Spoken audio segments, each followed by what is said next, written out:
تو اس بدنامی کو انہوں نے اپنے سر مول بھی لیا اس طریقے سے، کیونکہ یہ بہت حد تک واضح ہو گیا ہے کہ جو انٹرنیشنل پلیئرس ہیں، جو آئی ایم ایف ہے اور جو امریکہ بہادر ہے جس کی وہاں پہ آئی ایم ایف پروگرام آپ کو ملا ہے، اس کا تو شکریہ بھی ادا کیا گیا ہے فارملی، انہوں نے اکنامک اور پالیٹکس کو لنک کیا ہے. انہوں نے کہا جی کہ الیکشن بھی ساتھ ساتھ ضروری ہے. انہوں نے جکڑا ہوا ہے پاکستان کی جو ملٹری اسٹیبلشمنٹ ہے اس وقت ایک طرح سے اکنامک سچویشن کو اس طرح سے بنا کے کہ جناب آپ الیکشن بھی لازمی کروائیں گے. لیکن ایک اور انہوں نے مانا ہے، میں معافی چاہتا ہوں، اور انہوں نے مانا ہے اس رپورٹ میں جو ہماری نظر سے گزری ہے جس کو ہم نے پڑھا ہے، انہوں نے یہ بھی مانا ہے کہ اس وقت عمران خان کی پارٹی پی ٹی آئی جو ہے وہ مقبول ترین پارٹیوں میں سے ہے اور اس کی چاروں صوبوں میں مقبولیت ہے. ہو سکتا ہے کہ ان کی ریپرزنٹیشن اس طرح سے نہ ہو، لیکن الیکٹورل پالیٹکس میں وہ نہ آ سکیں کیونکہ وہ جیل میں ہے، یہ لکھا ہوا ہے. دیکھیں میری بات سنیں، میں آپ کو ایک بات بتاؤں. دیکھیں ایک چیز کو آپ بھی سامنے رکھیں اور وہ پاکستان کی ریئلٹیز ہیں جن کو ہمیں سامنے رکھنے کی ضرورت ہے.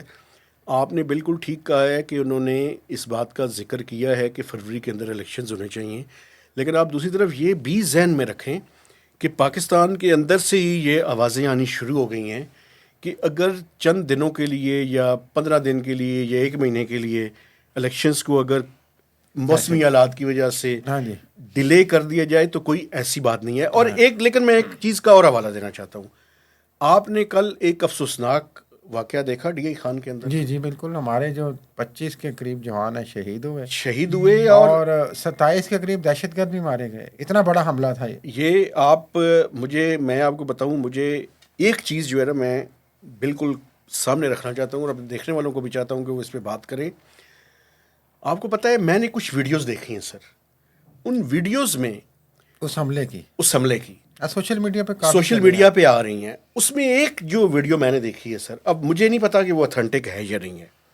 لیکن وہ ان لوگوں نے جنہوں نے حملہ کیا ہے انہوں نے ریلیز کی ہے. تحریک جہاد پاکستان کے نام سے ایک تنظیم ہے جو پاکستان کا فارن آفس کل کہہ چکا ہوا ہے کہ یہ ایک ذیلی ادارہ یا ایک انہی کے نام بدل کے گروپ ہے تحریک طالبان پاکستان کا، اور انہوں نے افغانستان کی حکومت سے اس پہ احتجاج بھی کیا ہے. اس میں جو امپورٹنٹ چیز میں آپ کو بتانا چاہتا ہوں، ان کے پاس امریکن گوگلز تھے جس وجہ سے فوجی جو پاکستان کی آرمی کے عظیم نوجوان ہیں جنہوں نے قربانی دی ہے، ان کو گولیاں لگ رہی ہیں لیکن یہ نہیں پتہ چل رہا کہ فائر کہاں سے ہو رہا ہے. بٹ یہ وہی اسلحہ ہے جو وہاں پہ چھوڑ گئے تھے یا ان لوگوں کے ہاتھ میں آیا تھا، یہ تو پاکستان بھی کہہ چکا میں آپ کو ایک بات بتاؤں، مجھے یہ کہنے دیں کہ اس کی تحقیقات نہیں ہونی چاہیے کہ وہ اسلحہ کس طرح سے ان دہشت گردوں کے ہاتھ لگا. اس بات کی تحقیقات میں سمجھتا ہوں پاکستان کے قومی مفاد میں ضروری ہیں کہ اس کی تحقیقات ہوں. لیکن دیکھیں وہ وہاں یہاں پہ نہیں لگا نا مہتاب صاحب. آپ ہم ایک دوسری طرف چلے گئے ہیں. یہ بات پہلے بھی واضح ہو چکی ہوئی ہے کہ جب امریکی یہ افغانستان سے گئے تو اپنی بہت ساری چیزیں یہاں پہ چھوڑ گئے، اسلحہ چھوڑ گئے، گاڑیاں چھوڑ گئے اور اپنی جمام ٹیکنالوجی والی اس طرح کی چیزیں چھوڑ گئے. وہ ظاہر ہے افغان طالبان پاور میں آئے، ان کے ہاتھ لگی، کچھ حصہ ٹی ٹی پی کے ہاتھ بھی لگا ہوگا. اب وہ استعمال تحقیقات کرنے میں کوئی حرج ہے؟ اب دیکھیں ہمارے army chief general Asif Munir صاحب ماشاءاللہ اس وقت امریکہ میں بیٹھے ہوئے ہیں. ہمیں امید ہے کہ انہوں نے سارے ایشوز ٹیک اپ کیے ہوں گے وہاں پہ.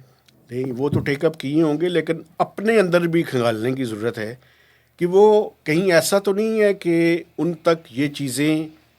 کیسے پہنچی ہیں. میں کسی کے بارے میں کوئی اشارہ نہیں کرنا چاہتا، لیکن میں یہ کہنا چاہتا ہوں کہ کچھ لوگوں کی طرف انگلیاں اٹھائی جا رہی ہیں، ان کے بارے میں تحقیقات کر رہے ہیں. لیکن یہ تو ہو رہا ہے، دیکھیں یہ تو ہمیشہ سے ہوتا رہا ہے کہ اندر سے سپورٹ فیسیلیٹیٹر کا رول، یہ تو وار آن ٹیرر سے لے کے آج تک پاکستان میں یہ بہت بڑا سوال رہا ہے. لیکن میں اس طرف آپ کو لے کے آؤں گا کہ عمران خان کی مقبولیت کے علاوہ انہوں نے جو بات کی کہ جناب سٹرکچر ریفارمز ہوں گی، اس کو سم اپ کریں اگر ہم، یہ وہ باتیں جو فچ نے کی ہیں،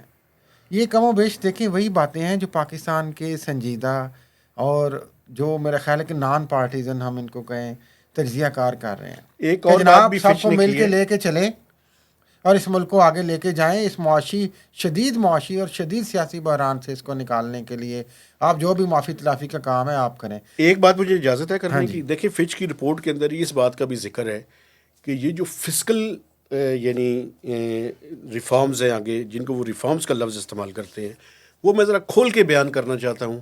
ان کے کہنے کا مقصد یہ ہے کہ پاکستان کو جو آئندہ IMF کا پروگرام ہوگا اس میں سخت قسم کے ٹیکسیشن کے ہاں میجرز جی کرنے پڑیں گے اور اپنے اخراجات کو کم کرنا پڑے گا، چونکہ یہ جو مالی سال ختم ہوگا،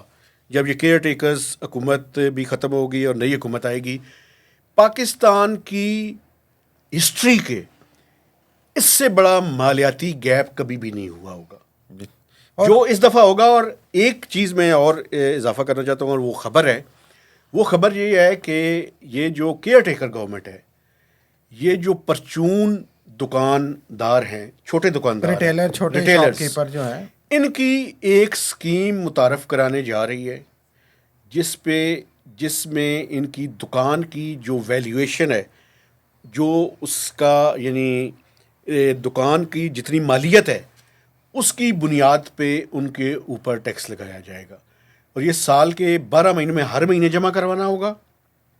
اور جو پہلی دفعہ آئے گا ہو جائے گی۔ آپ کو یاد ہوگا یہ اس وقت بھی فکس ٹیکس کی بات ہوئی تھی، جناب 5,000 کر دیتے ہیں، اتنا کر دیتے ہیں، اس ٹائم فکس ٹیکس تھا، اب ویلیویشن کی بیسس کے اوپر ٹیکس لگانے کی تجویز ہے، چونکہ وہ جو فکس تھا وہ IMF نے ریجیکٹ کر دیا۔ یہ بات، اور ساتھ میں فچ نے جناب علی وہ جو ہم بات کرتے رہتے ہیں قرضوں کی،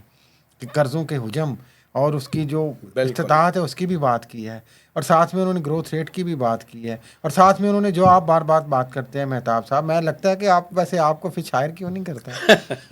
انہوں نے یہ بھی بات کی کہ یہ جو ہے ٹھہرے، انہوں نے یہ بات منسٹری آف فائنانس میں کہہ رہے تھے کہ آپ لوگ IMF کے ایجنٹ ہیں، اچھا خدا کا خوف کریں پلیز۔ اور فچ نے یہ بھی بات کی جناب، جو ہم نے بات کی کہ ایکسٹرنل فائنانسنگ، انہوں نے کہا کہ اس کا کیا کرنا ہے، اس پہ بھی سوچیں۔ یہ بہت بڑے بڑے چیلنجز ہیں جن کا سامنا ہے، اور انہی وجہ سے کہا جا رہا ہے کہ مخلوط حکومت بنے، اور اسی وجہ سے کہا جا رہا ہے انتخابات بھی ٹائم پہ، ہاں، اور سب کو لے کے چلیں، عمران خان کے لیے بھی گنجائش پیدا کریں۔ آخری بات، آپ خدا حافظ کہنے سے پہلے میں بات کر رہا ہوں، دیکھیں اعزاز سید بڑے اچھے رپورٹر ہیں منجے ہوئے، انہوں نے یہ خبر بریک کی کل کہ جو ناظرین، پاکستانی جو حکومت ہے موجودہ ملٹری اسٹیبلشمنٹ، وہ در پردہ دوبارہ افغان طالبان کے ذریعہ ایک تیسرے ملک میں TTP سے بات کر رہی ہے، لیکن یہ انکنفرمڈ ہے۔ نہیں انکنفرمڈ ہے، لیکن یہ کم و بیش وہی بات ہے نا جو PTI کی گورنمنٹ کر رہی تھی۔ میں اس طرف تو جا ہی نہیں رہا کہ بات کرنی چاہیے، ڈائلاگ آپ نے الٹیمیٹلی حل ڈھونڈا ہے نا۔ دیکھیں آپ مذہبی طالبان سے بات کر رہے ہیں نا، تو آپ سیاسی طالبان سے بھی بات کر لیں، تھوڑی سی کوئی حرج نہیں ہے۔ میرا خیال ہے کہ اس ملک کے مسئلے حل ہوں اور ہم آگے چلیں، جتنا زیادہ وہ بھی آپ کے پیدا کردہ، یہ بھی آپ کے پیدا کردہ انسٹیبلٹی 18 کے بعد پیدا ہوئی ہے، اب وہ انسٹیبلٹی اگر اس اپنے منطقی انجام کی طرف جا رہی ہے تو مہربانی کریں اس منطقی انجام کی طرف جانے دیں۔ میں یہ بات مانتا ہوں کہ اس کے بعد پاکستان کے لوگوں کو یہ اختیار ہونا چاہیے کہ وہ اس کے بعد فیصلہ کریں، لیکن لیول پلینگ فیلڈ پوری طرح سے ہونے دیں۔ ہاں جی، اس انجام کو بہتر طریقے سے، غلطی پہ غلطی نہ کریں۔ جی بالکل۔ تو اسی کے ساتھ آپ سے اجازت چاہتے ہیں، آپ نے میکسیمم لوگوں کے ساتھ شیئر کرنا ہے، لائک کرنا ہے اور کمنٹس دینے ہیں، فیڈ بیک دینا ہے، بلنٹ، بلنٹ فیڈ بیک دینا ہے۔ تو اجازت دیجیے، خدا حافظ۔